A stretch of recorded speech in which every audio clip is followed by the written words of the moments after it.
ಎಲ್ಲರಿಗೂ ನಮಸ್ಕಾರ. ಇವತ್ತು ನಾನು ಈ ಒಂದು ವರಾಹ ಅವತಾರದ ಬಗ್ಗೆ, ವಿಷ್ಣುವಿನ ವರಾಹ ಅವತಾರದ ಬಗ್ಗೆ ನಾನು ಕಥೆಯನ್ನು ಹೇಳ್ತಿದ್ದೀನಿ. ಬ್ರಹ್ಮನ ಮಾನಸ ಪುತ್ರರು, ಕೆಲವು ಮಾನಸ ಪುತ್ರರು ಹಾಗೂ ಈ ಋಷಿಮುನಿಗಳು ಸೇರಿ ಈ ಬ್ರಹ್ಮಲೋಕದಿಂದ ಈ ನಾರಾಯಣನನ್ನು ಭೇಟಿಯಾಗಬೇಕು ಅಂಥೇಳಿ ವೈಕುಂಠಕ್ಕೆ ಹೋಗ್ತಾರೆ. ವೈಕುಂಠಕ್ಕೆ ಹೋದಾಗ ಏನಾಗ್ತೈತೆ ಅಂದ್ರೆ, ವೈಕುಂಠದ ದ್ವಾರಪಾಲಕರಾದಂಥ ಜಯ ವಿಜಯವರು ಅವರನ್ನು ತಡೆ ಹಿಡಿದು ನಿಲ್ಲಿಸ್ತಾರೆ. ಭಗವಂತನ ಅಪ್ಪಣೆ ಇಲ್ಲದೆ ನೀವು ಅಲ್ಲಿ ಒಳಗೆ ಹೋಗೋ ಹಾಗಿಲ್ಲ ಅಂಥೇಳಿ. ಅದರಿಂದ ಆ ಮುನಿಗಳಿಗೆ ಮತ್ತು ಈ ಬ್ರಹ್ಮನ ಮಾನಸ ಪುತ್ರರಿಗೆ ಭಾಳ ಸಿಟ್ಟು ಬರ್ತೈತಿ. ದೊಡ್ಡ ತಪಸ್ವಿಗಳವರೆಲ್ಲರೂ ಅವ್ರಿಗೆ ಸಿಟ್ಟು ಬಂದು ಅವ್ರು ಏನು ಮಾಡ್ತಾರೆ ಅಂತಂದ್ರೆ, ಆ ದ್ವಾರಪಾಲಕರಿಗೆ ಜಯ ವಿಜಯವರಿಗೆ ಏನು ಮಾಡ್ತಾರೆ ಅಂತಂದ್ರೆ ಒಂದು ಶಾಪವನ್ನು ಕೊಟ್ಟುಬಿಡ್ತಾರೆ. ನೀವು ಭೂಮಿಯಲ್ಲಿ ಮೇಲೆ ರಾಕ್ಷಸರಾಗಿ ಹುಟ್ಟ್ರಿ ಅನ್ನುವಂಥ ಶಾಪವನ್ನು ಅವ್ರು ಕೊಡ್ತಾರೆ. ಅವಾಗ ಇವ್ರಿಗೆ ಗಾಬರಿಯಾಗಿ ಅವ್ರು ಏನು ಮಾಡ್ತಾರೆ ಅಂತಂದ್ರೆ, ಹೋಗಿ ನಾರಾಯಣನಿಗೆ ಈ ವಿಷಯವನ್ನು ಹೇಳ್ತಾರೆ.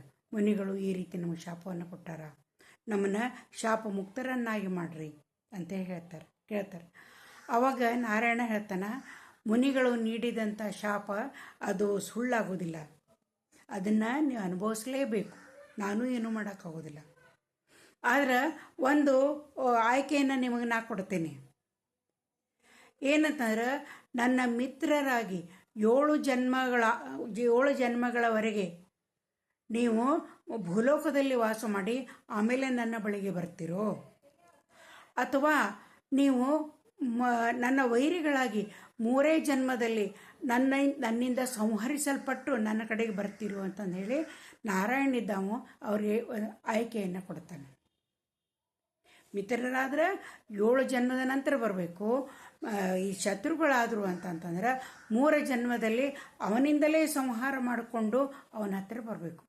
ಅವಾಗ ಜಯ ವಿಜಯರು ಹೇಳ್ತಾರೆ, ಇಲ್ಲ, ನಮಗೆ ಅನೇಕ ವರ್ಷಗಳವರೆಗೆ ನಿನ್ನನ್ನು ಅಗಲಿರಕ್ಕೆ ಸಾಧ್ಯ ಇಲ್ಲ ನಾರಾಯಣ, ಅದಕ್ಕೆ 3 ಜನ್ಮ ಆದರೂ ಚಿಂತೆ ಇಲ್ಲ, ನಿನ್ನ ವೈರಿಗಳಾಗಿ ನಾವು ಹುಟ್ಟಿ ಆ ನಂತರ ನಿನ್ನ ಹತ್ತಿರ ಬರ್ತೇವೆ ಅಂತಂದು ಹೇಳ್ತಾರೆ.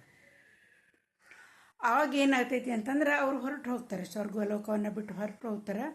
ಅವಾಗ ಇಲ್ಲಿ ಈ ಬ್ರಹ್ಮನ ಮಗ ಮರೀಚಿಯ ಮಗ ಕಶ್ಯಪನಿಗೆ 14 ಜನ ಹೆಂಡಂದಿರು ಅಂಥೇಳಿ ಹಿಂದನ ಹೇಳಿದ್ದೆ. ಅದಿತಿಯ ಹೊಟ್ಟೆಯಿಂದ ದೇವತೆಗಳು ಹುಟ್ಟುತ್ತಾರೆ, ದ್ವಿತೀಯ ಹೊಟ್ಟೆಯಿಂದ ರಾಕ್ಷಸರಿದ್ದವ್ರು ಹುಟ್ಟುತ್ತಾರೆ. ಇಲ್ಲಿ ಏನಾಗ್ತೈತಿ ಅಂತಂದ್ರೆ, ಈ ದ್ವಿತೀಯ ಗರ್ಭದಿಂದ ಹಿರಣ್ಯಾಕ್ಷ ಮತ್ತು ಹಿರಣ್ಯಕಶ್ಯಪ ಅನ್ನೋಂಥ 2 ರಾಕ್ಷಸರಿದ್ದವ್ರು ಹುಟ್ಟುತ್ತಾರೆ. ಬಹಳ ಬಲಾಢ್ಯರಾಗಿರ್ತಾರೆ ಅವರು. ಆನಂತರ ಅವರು ರಾಕ್ಷಸ ಕುಲದಲ್ಲಿ ಹುಟ್ಟಿರೋದರಿಂದ ಸ್ವಭಾವತಃ ಬಹಳಷ್ಟು ಕ್ರೂರಿಯಾಗಿರ್ತಾರೆ ಅವರು.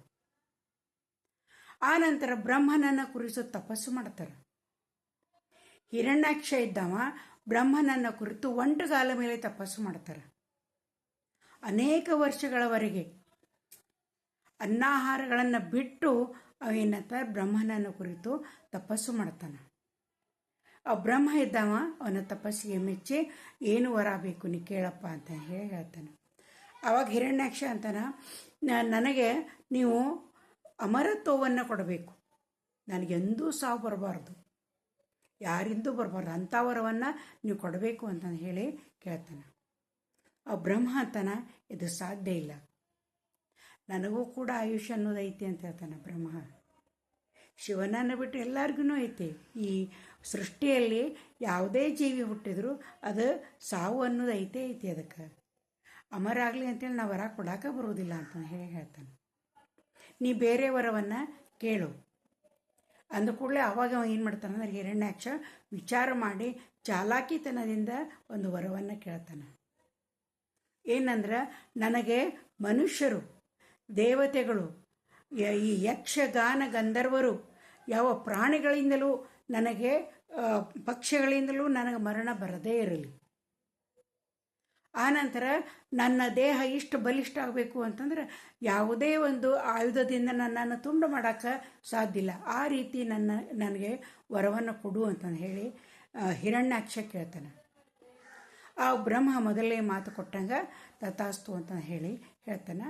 ಆನಂತರ ಈ ಹಿರಣ್ಯಾಕ್ಷ ಬ್ರಹ್ಮನಿಂದ ವರವನ್ನು ಪಡೆದು ಆಮೇಲೆ ಅವನಿಗೇನಂತ ದಿನದಿಂದ ದಿನಕ್ಕೆ ಬಹಳ ಅಹಂಕಾರದಿಂದ ಈ ಮೂರೂ ಲೋಕವನ್ನು ವಶಪಡಿಸ್ಕೊಂತ ಹೋಗ್ತಾನೆ. ಅವನು ಪಾತಾಳ ಲೋಕವನ್ನು ವಶಪಡಿಸುವಂಥ, ಭೂಲೋಕ ದೇವತೆಗಳನ್ನು ಏನಂತಂದ್ರೆ ಎಲ್ಲರನ್ನೂ ವಶಪಡಿಸುವಂತಾನೆ. ತನ್ನ ಅಪಾರವಾದಂಥ ರಾಕ್ಷಸ ಗಣವನ್ನು ತೆಗೆದುಕೊಂಡು ಹೋಗಿ ದೇವಲೋಕದ ಮೇಲೆ ದಾಳಿಯನ್ನು ಮಾಡ್ತಾನೆ. ದಾಳಿಯನ್ನು ಮಾಡಿ ಇಂದ್ರನನ್ನು ಸೋಲಿಸ್ತಾನೆ. ಸೋಲಿಸಿದ ಕೂಡಲೇ ಇಂದ್ರ ಇದ್ದವ ಅಮರಾವತಿಯನ್ನು ಬಿಟ್ಟು ಹೋಗ್ತಾನೆ.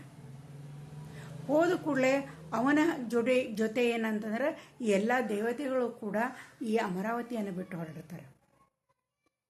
ಆ ನಂತರ ಈ ರಾಕ್ಷಸರಿಗೆ ಈ ಶುಕ್ರಾಚಾರ್ಯ ಬಲನೂ ಕೂಡ ಕೊಡ್ತುಕೊಂತಿದೆ. ಶುಕ್ರಾಚಾರ್ಯ ಅಂದ್ರೆ ಗೊತ್ತಿದೆ, ರಾಕ್ಷಸರ ಗುರು. ಅವ್ರಿಗೆ ತಮ್ಮ ರಾಕ್ಷಸ ಜಾತಿಯನ್ನು ಎತ್ತಿ ಹಿಡಿದು ಅಂತಂದ್ರೆ ಬಹಳ ಪ್ರೀತಿ ಇರ್ತೈತಿ ರಾಕ್ಷಸರ ಮೇಲೆ. ಅದಕ್ಕಾಗಿ ಅವ್ರು ಏನು ಮಾಡ್ತಾರೆ ಅಂದ್ರೆ ಇವ್ರಿಗೆ ಇನ್ನಷ್ಟು ಬಲವನ್ನು ತಂತ್ರಗಳನ್ನು ಆ ಶುಕ್ರಾಚಾರ್ಯ ಹೇಳಿಕೊಡ್ತಿರ್ತಾರೆ, ಪ್ರೇರೇಪಣೆಯನ್ನು ಮಾಡ್ತಾ ಇರ್ತಾರೆ. ನಾವು ರಾಕ್ಷಸ ಕುಲ ಬಲಿಷ್ಠ ಆಗಬೇಕು, ಈ ಪೃಥ್ವಿ ಈ ಮೂರೂ ಲೋಕಗಳನ್ನು ನಾವೇ ಆಳಬೇಕು, ನಮ್ಮ ಅಧೀನದೊಳಗೆ ಇವೆಲ್ಲ ಇರಬೇಕು ಅಂತಂದು ಹೇಳಿ ಆ ಶುಕ್ರಾಚಾರ್ಯ ಕೂಡ ಏನು ಮಾಡ್ತಾರೆ ಅಂತಂದ್ರೆ ಅವ್ರಿಗೆ ಬೋಧನೆಯನ್ನು ಮಾಡ್ತಾರೆ. ಆ ಹಿರಣ್ಯಾಕ್ಷ ಏನಾಗ್ತಾನಂತಂದ್ರೆ ದಿನದಿಂದ ದಿನಕ್ಕೆ ಅವನ ಅಗಾಧ ದೇಹ ಬೆಳೀತಾ ಇರ್ತೈತಿ, ಅಗಾಧವಾಗಿ ಬೆಳೀತಾ ಇರ್ತೈತಿ. ಅದೇ ರೀತಿ ಶಕ್ತಿ ಸಾಮರ್ಥ್ಯಗಳು ಕೂಡ ಅಗಾಧವಾಗಿ ಬೆಳೀತಾವೆ.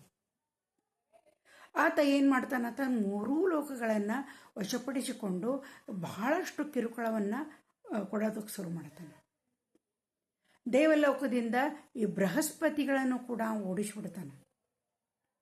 ಅವಾಗ ಎಲ್ಲರಿಗೂ ದಿಕ್ಕು ಕಾಣೋದಿಲ್ಲ, ಇದೇನಾಯಿತು ಅಂತ ಹೇಳಿ ಅವ್ರೇನು ಮಾಡ್ತಾರೆ ಅಂದರೆ ಎಲ್ಲರೂ ಕೂಡಿ ಬ್ರಹ್ಮನ ಹತ್ತಿರ ಬರ್ತಾರೆ. ಬ್ರಹ್ಮದೇವ, ನೀನು ಈ ರೀತಿ ವರವನ್ನು ಕೊಟ್ಟಿದ್ದಿ, ಅವನು ಇಷ್ಟು ಶಕ್ತಿ ಸಾಮರ್ಥ್ಯನಾಗ್ಯಾನಂತಂದ್ರೆ ನಮ್ಮ ದೇವಲೋಕವನ್ನು ವಶಪಡಿಸಿಕೊಂಡು ನಮ್ಮನ್ನೆಲ್ಲ ಹೊರಗೆ ಹಾಕ್ಯಾನ, ನಾವಿನ್ನು ಏನು ಮಾಡೋಣ, ಭಾಳ ಲೋಕ ಕಂಟಕನಾಗ್ಯಾನವ ಅಂತಂದು ಹೇಳಿ ಅವ್ರು ಏನಂತಂದ್ರೆ ಈ ಬ್ರಹ್ಮನ ಹತ್ತಿರ ತಮ್ಮ ಅಳಲನ್ನು ಹೇಳ್ಕೊತಾರೆ. ಬ್ರಹ್ಮ ಇದ್ದವ ಹೇಳ್ತಾನೆ, ಇದಕ್ಕೆ ನಾನು ವರ ಕೊಟ್ಟಾವದೀನಿ, ನನ್ನ ಹತ್ತಿರ ಇದಕ್ಕೆ ಉಪಾಯ ಇಲ್ಲ, ಆದ್ದರಿಂದ ಎಲ್ಲರೂ ಕೂಡಿ ವೈಕುಂಠಕ್ಕೆ ಹೋಗೋಣ ನಡೀರಿ, ನಾರಾಯಣನೇ ಇದಕ್ಕೆ ಒಂದು ಪರಿಹಾರವನ್ನು ತೋರಿಸ್ಬೇಕು ಅಂತಂದು ಹೇಳಿ ಬ್ರಹ್ಮ ಇದ್ದವ ಹೇಳ್ತಾನೆ. ಹೀಗಾಗಿ ಎಲ್ಲರೂ ಕೂಡಿ ಏನಂತಂದ್ರೆ ಈ ವೈಕುಂಠಕ್ಕೆ ಬರ್ತಾರೆ. ವೈಕುಂಠಕ್ಕೆ ಬಂದ ಮೇಲೆ ನಾರಾಯಣ ಏನು ಸಲಹೆಯನ್ನು ಕೊಡ್ತಾನಂತಂದು ಹೇಳಿ ಮುಂದಿನ ಕಥೆಯೊಳಗೆ ನಾ ಹೇಳ್ತೀನಿ.